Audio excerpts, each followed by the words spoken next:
Thank you, Paul, and now we'll hand over to Peter Taaffe from the Socialist Party. Comrade Chair and comrades, I don't want to stab the Prime Minister in the back. I want to stab him in the front so I can see the expression on his face.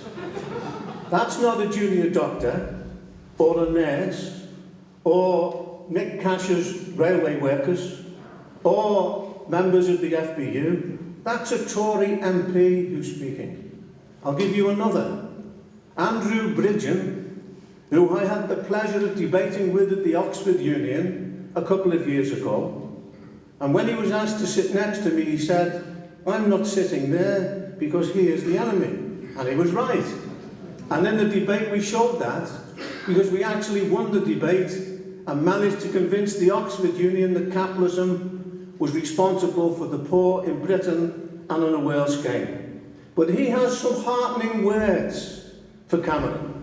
He said the following: more than 50 colleagues, that's Tory MPs, were ready to move against the leader, and a coup was probably highly likely because the only other alternative was a zombie parliament. Well, I thought it already was, by the way.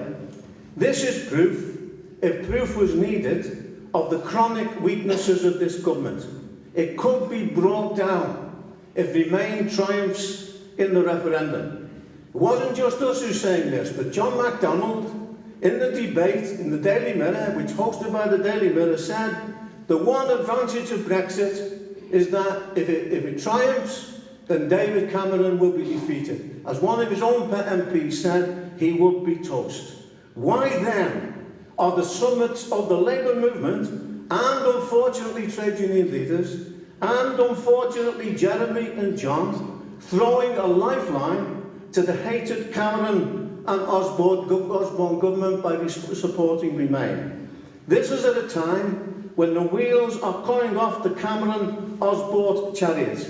They are besieged on every front, with the economy heading for another crisis, probably on the scale of 2007-8, the biggest trade deficit since 1948, a rise in unemployment particularly affecting our young people, the catastrophe of housing in London and the other major cities, with millions suffering at the present time, a revolt on wages, which is reflected in a whole number of strikes. A mini-strike wave is taking place at the present time, a reduction of wages by 8% on average since 2007. The government is on the rocks. It's already, according to the Financial Times, performed 20 U-turns, major U-turns and partial U-turns. And it's particularly vulnerable on the issue of the EU because of the programme that it's putting forward. We believe, unfortunately, and we support Jeremy and John in their struggle against the right in the Labour Party. Unfortunately, they've made a mistake in opting for Remain, probably against their instincts. We were together, that's those of us who were old enough, in 1975, when I spoke in Trafalgar Square, a tremendous demonstration of the Labour Party Young Socialists. I was in the Young Socialists then, I had hair, I was young at the time. And that was within the Labour movement that this campaign was conducted. Now, unfortunately, Jeremy is trapped behind enemy lines. The truth is, the Labour Party is not yet irrevocably broken from the Blairite influence. It remains in a halfway house position. The tens of thousands who rose up to support Jeremy's call for sweeping away austerity and opening the road to socialism, they're looking for a lead at the present time. That's why TUSC, while supporting Jeremy, has fought against those who are opposed to him at local and national level, particularly in carrying through cuts against working people who've already had enough. Here, comrades, was a golden opportunity to shipwreck the Tory government, widen the splits within the Tories to Grand Canyon proportions and precipitate a new general election. On those grounds alone, it will be incumbent, I believe, on the leaders of the movement to come out against the EU. Apart from what Paul has eloquently described, This is a neoliberal vehicle against the interests of working people. Even more nauseating, quite frankly, is the spectacle of Harrow out in Asda campaigning with Cameron. Similarly, Sadiq Khan, it was vilified. It was attacked on racist grounds in the mayoral election by Cameron sharing a platform with him in the last period. John MacDonald correctly attacked Sadiq Khan. So he's going to be used as a vehicle of the Blairites to switch things towards the right, he hopes. In his election campaign, Khan stated that London needs more billionaires. There's 140 of these creatures already here in London. There's more billionaires in London than any other major city in the world. We don't need more millionaires. What we need is rent control for the dire housing situation today. Security of tenure, like I enjoyed in my flat in Islington in the 1960s. The requisition of all empty properties. Over 50,000 empty properties in Britain today. 11 million, by the way, throughout the EU itself. It's quite wrong for some of the trade union leaders to give the impression of trying to organise a trade-off to force back what the Tories are, what Cameron is trying to attack, trade union rights, in exchange for Remain. That actually happened in the last couple of weeks. And Frances O'Grady was at it yesterday, where she said the EU enormously helps workers, and says that we will lose £38 a week if the British people vote to come out of the EU. What a load of tosh. How brilliantly Paul has explained that the EU is a vehicle of neoliberalism. As a result of the pressure from the EU, 71,000 different properties will be privatised in Greece in the next period as a result of the pressure. Even the beaches are down to be sold off. No, let us be clear. From its inception, the so-called common market was a boss's club. One of the reasons why it was put together is because the European capitalists were compelled by the development of their system to try and unify Europe. That's bring together the productive forces, science, technique, the organisation of labour, and the giant production runs of the big monopolies, which had outgrown the nation state.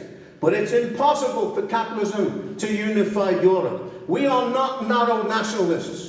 We stand for the unification on a big scale of working people. We appeal to the working class on the class and internationalist position. Only through solidarity and socialism and the combined actions of the working class of Europe could we establish a real unity, a confederation of socialist states on a European scale itself. Our opposition is opposition to all capitalist forces. We will never block and stand on the same platform of the right wing, of share a platform with UKIP. We're absolutely opposed to the nationalist, jingoistic and racist campaign that is being conducted at the present time. But we need to convince working people that there is a way forward by standing up to the EU. The EU is in reality an anti-worker construction. Only by fighting in this way will we begin to change the situation of working people. This is a golden opportunity for us to hammer home the need for change. What we have really, in the arguments being put forward, is a kind of version of lesser evilism. You had Paul Mason, who made an excoriating attack, for instance, on the EU. And then he concluded by saying, but I'm not going to vote for out, I'm not going to vote for leave, because of two words, Boris Johnson. I think it's entirely wrong to pose things in that way. What would be the case if the Labour movement or the Labour Party in the beginning accepted that argument, that we would be in favour? Don't break from the Liberals, was the argument, because you'll let in the Tories. No, the pioneers of the movement said the head and tail of the same coin. We knew it, we need a new way out. We need a distinct organisation and party of the working class itself. The tasks are very simple. We oppose the EU. In or out of the EU, we're still on a capitalist basis. It's only by fighting for socialism and taking that message to all corners of the labour movement. I'll finish on this point. I was at the PCS conference last week. It was a very good conference. And in that conference they said, we are prepared to affiliate to the Labour Party, but not yet. Not while the civil war is unresolved. We'll give all the support we can to Jeremy and John, but no money to the Blairite machine. It's only if we attack and approach things in this way can we prepare a movement in Britain for socialism and a movement in Europe for a socialist United States of Europe. Thank you.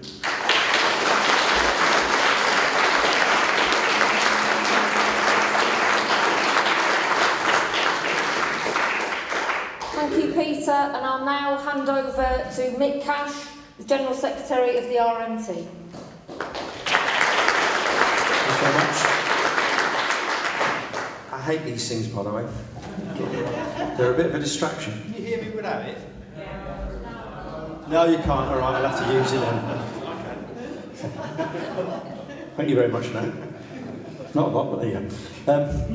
Can I say thanks very much for the invite to address you tonight, and I make a point from the RMT from minute one, day one, that we as a union have been opposed and opposed to the EU since 1978, and been seeking a referendum since 1978. It's been a long while coming, but at least we got it. I mean, the last time we had a referendum, I was only 15 years of age. I didn't get a vote. This time I get a vote. So there is a glorious opportunity for the whole of the working class in this country to have a say in what future they're going to get, whether it's in Europe or out of Europe. One of the things I would make a point about, and it's one of the frustrations that I have, and I've said it before and I'm going to continue saying it, the shape of the debate so far is very, very worrying, because what we have is a situation where people turn around and say it's about immigration, it's about migration. That's what Europe's about, and actually it's wrong. And I make the point that for me, as a son of two Irish immigrants who used free movement to come to London in the 1950s, met here, got married here, brought up 7 children over here, that actually this isn't a debate about migration and immigration, because immigration and migration, as far as I'm concerned, has been a positive for this country and for workers, and we need to make that point. We need to make that point. But the reality is this: our policy since 1978 has been based on the fact that we see, as a trade union, and for our members, that the EU, the European Union, not Europe, but the EU, as having a negative impact on the industries that our members are employed in, and the industries where workers are employed in this country, and actually on workers. That's what we see as. There are a lot of people going around these days and talking about we've got all these workers' rights. And there was a time, there was a brief period, and you referred to it, scratch from the table, where we had a situation where they called it the social chapter, I think, and we had the laws and whatnot, where there was some benefits that come out of the EU. Those days are gone. They are long gone.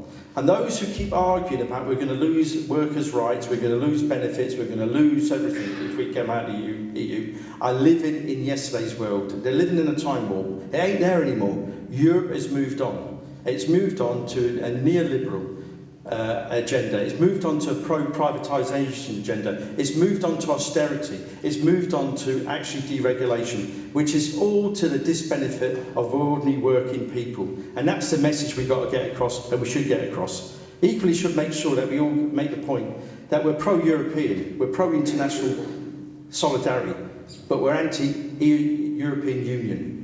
Because it is a mechanism, it is a body that is for the rich and the elite and for the powerful, not for ordinary working people. A clear message we need to get across is Europe, EU, the EU is not working for us. And us is us. And we need to get that message across, because I think one of the problems we're getting is that the message around what the positives about actually leaving the EU and about actually where can we stand on our own 2 feet. Is there a better world without it? Is not getting across. And that's a dilemma that we've got because of moving into this debate about guilt by association. And some have heard me say this before. We're in a situation, I find it a bit bizarre, that I think you talked about, Peter, earlier on about, well, if David Cameron and Brendan Barber signed a letter talking about promoting the EU, it's okay. If Ed Balls and George Osborne and what was the other fella from the Liberals? Vince Cable get on a platform and say the EU is positive, we need to remain. That's okay. But because on the outside, on the Leave side, we've got people like Johnson, we've got people like Gove, we've got people like Farage, all right? There's guilt by association. That automatically, those who have a progressive alternative view, they're wrong. We are got the wrong argument because it's positive if you stand on a platform with Osborne, who's pursued austerity, and Cameron, who's just put an anti-trade union bill through. That's okay. But if you turn around and if you're in a situation where you're associated, and we're not associated, because we won't stand on platforms with all those crowds, then suddenly there's something wrong with that. And I think that's one of the debates, one of the difficulties we have on the left, and being progressive. But for us as a trade union, we have a clear view why we are opposed to the EU. We're in a situation where they're promoting privatisation of the railways, and that if, because of the fourth railway package, if we get a situation where the EU continue, that we will not be able to renationalise the railways, despite the fact that 70% of our people in this country want to renationalise the railways. We've got a situation for us as a trade union where we organise in the seafaring industry, where 470,000 seafarers operate in EU waters, but only 40% are EU nationals, because the EU has protected our members, both in the seafaring side and in the railway side. A situation where ferries, where our members are employed, the EU are dictating to governments. And the Scottish Government recently had to put out to tender the Scottish ferries, and they had to do it because the EU dictated it. And because we had to campaign against it, we got it remained in public ownership. But we should be in a position where Brussels dictate what we want. If we want public ownership, if we want nationalisation, then we should be able to decide that, not Brussels. Because there is a democratic deficit, and that's important in all of this. But the reality is this: there's a load of people out there saying, we can, if we stay in the EU, we can change it. We can reform it. You've got 28 countries, including our own.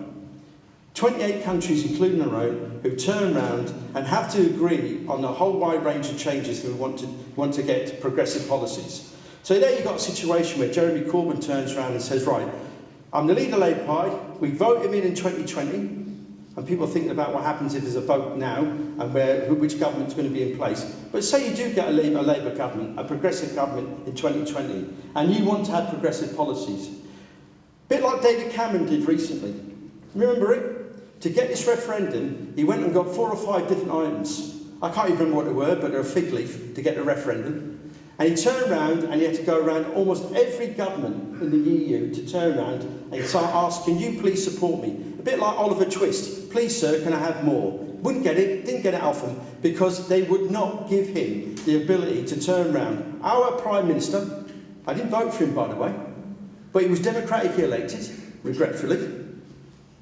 Wrongly, in my view, but he wasn't. But our Prime Minister had to go around and always get on his bended knees to every single Prime Minister, Chancellor in the EU to turn around and try and get a fig leaf of cover to get this referendum. Can you imagine Jeremy Corbyn turning around and saying, I want to end privatisation, I want to end austerity, I want to end liberalisation, I want to end deregulation. Can you please support me? How much is he going to get out of the EU at this moment in time? He will not get it. 500 million people live in the EU. You've got 28 governments, and there's not one of them are going to turn around and agree with our changes if we want a progressive UK.